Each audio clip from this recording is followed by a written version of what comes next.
Butterfly. He was refused a visa for the second time.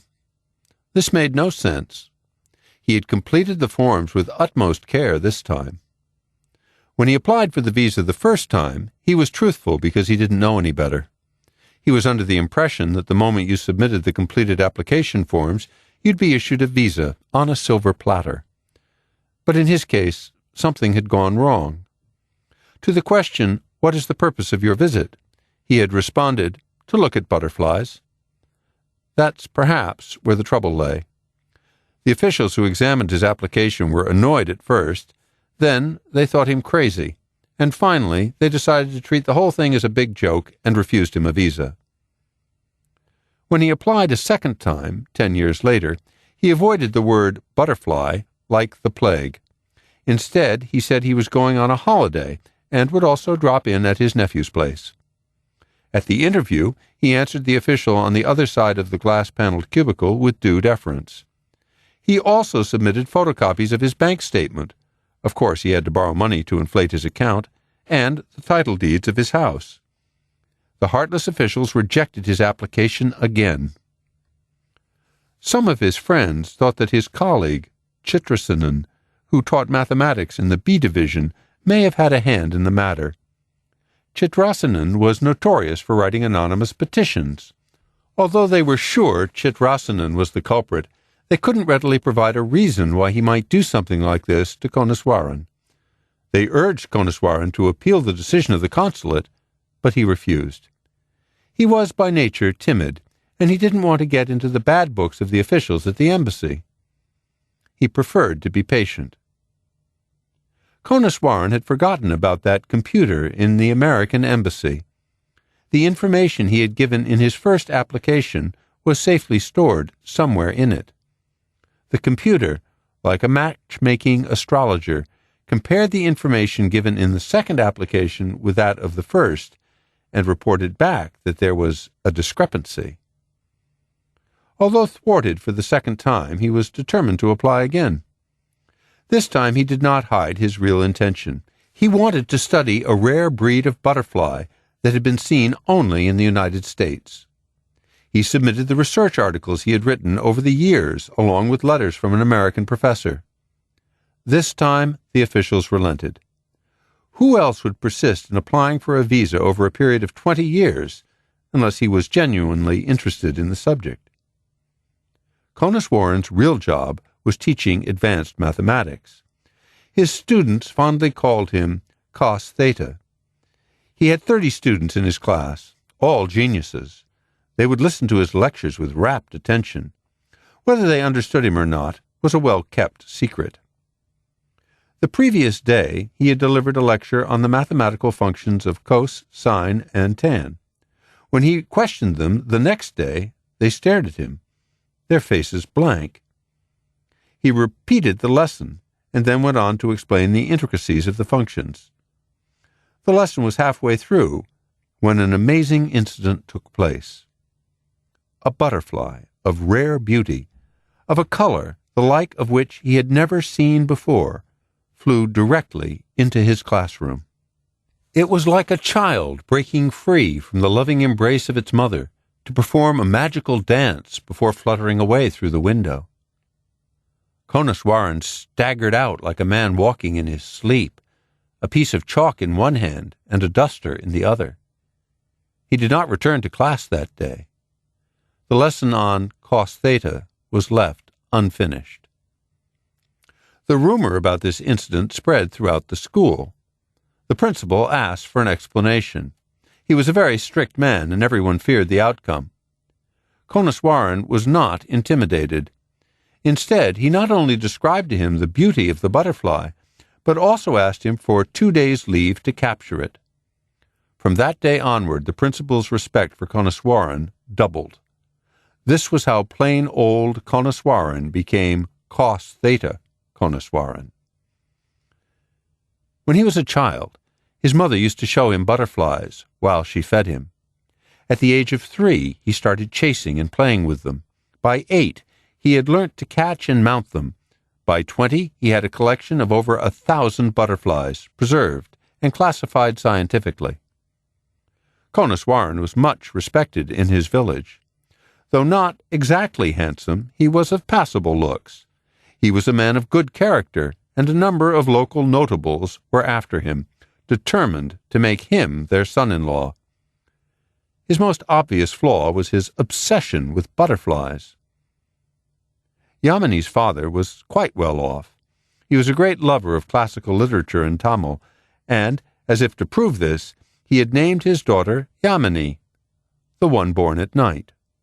Not only did he give her a formal education, but he also had her well schooled in domestic science, music, dressmaking, and all the other social graces required of a future bride. Though Conaswaran was academically quite brilliant, he was naive when it came to everyday matters. Consider, for example, what happened on his wedding day. It was customary, as part of the ritual, for the officiating priest to drop a ring into a pot of sacred water and have the couple retrieve it. In reality, it was an occasion for the new couple to touch each other's hands. Even a child of 3 knew about this ruse. But not Conaswaran. When Yamini tried to feel his hand inside the pot, he withdrew it hastily and held out the ring over his head for all to see. The early days of their marriage were a surprise to Yamini. She wondered if there could be any other person in this world who was so enamored with butterflies. The house was full of butterfly books and specimens, but she was undaunted and determined to win him over one way or another. Conaswaran had just caught an exotic butterfly and already spent 2 unsuccessful days trying to ascertain its origin and genealogy. He did not realize that the key to the problem lay with his wife, Yamini. It was past midnight, and Conaswaran was still engrossed in his work on the butterfly. Finally, he closed his books, locked the almirah, and returned to the bedroom. A great surprise was waiting for him. Yamini, like a sun-ripened mango, awaited him in all her splendor. Dressed in a yellow sari, with a big vermilion dot on her forehead and luxuriant black hair spread out like dark clouds, she looked extremely desirable. When she saw him, she ran toward him with outstretched arms, like a Kathakali dancer. Suddenly, he remembered having read about a butterfly from Thailand that was yellow, vermilion, and black in color. Leaving everything behind, he ran towards his almirah. It was 3 in the morning when he returned to bed, flushed with happiness like a child who had found the solution to a riddle. By then, Yamini was fast asleep, her yellow sari in disarray. He never realized how much he had hurt her that night. Though 50, Conaswaran was acting like a child who had found a treasure of favorite sweets. Yamini was on edge. He had squandered a lot of their money traveling to India and Africa in connection with his research. She didn't mind it then. But America was such a far-off place. No, never. On the other hand, she didn't want to dampen her husband's enthusiasm. He had struggled so hard and for so long to get that visa. Making preparations to travel to the United States posed more problems than getting the visa. He had to be there before the end of winter if he wanted to see the monarch butterflies. He managed to get a hold of a pair of gloves, a few pairs of woolen socks, and a scarf. What was he to do for an overcoat? At a friend's suggestion, he went to an old white gentleman who lived in the neighborhood and asked if he could borrow his winter coat. The gentleman obliged and parted with one that had the smell of a foreign country. When he tried it on, he found it a few sizes too big. Beggars cannot be choosers, he reasoned, and accepted it with alacrity. It was not unusual for problems to crop up for Conaswaran just when things seemed to be going quite well. Here, in the plane, was one seated beside him. The seat next to his by the window was occupied by a woman of immense size. Her ample breasts completely blocked the window, depriving him of the earth's view. She wore a colored scarf. Her household goods lay scattered about her seat. Like one who had permanently moved out of her home and into the plain, she sat there snugly, like a chieftain lording over the village, her arms and legs rolling independently. Conaswaran sat down beside her in a fetus-like position. Golden-haired air stewardesses floated up and down the aisle. Conaswaran's mind did likewise. "Only a couple of hours more," he muttered to himself. Surprisingly, he did not have any problems at the immigration counter. He answered the official's questions satisfactorily, like a 3-year-old reciting a multiplication table. However, the official could not help looking at this gentleman who had come to see their butterflies with a certain amount of curiosity. Finally, he stapled the immigration card to the last page of the passport, stamped, and returned it to him. He had one more hurdle to clear: customs. Like all customs officials everywhere, this one, with white gloves, appeared stern. It could have been decades since he had last smiled. He questioned him closely, dug deep into his suitcases, and pulled out a specimen. It was that of a butterfly from New Guinea named Heaven. He told the official that he was a lepidopterist and had brought the specimen to illustrate his lectures. He begged and pleaded, but the official paid no heed to him. Instead, he picked up the butterfly as he would an earthworm and dropped it into the rubbish bin. Conaswaran was devastated. Ganesan waited at the arrivals lounge of the San Francisco airport with some concern. Yamini had written him a 20-page letter describing Conaswaran's physical appearance so that he could identify him easily at the airport. But Ganesan had not bargained for what he saw. A short figure, attired in a bulky overcoat, hat, and scarf, came hurrying towards him awkwardly. The moment Ganesan recognized him, Conaswaran felt relieved.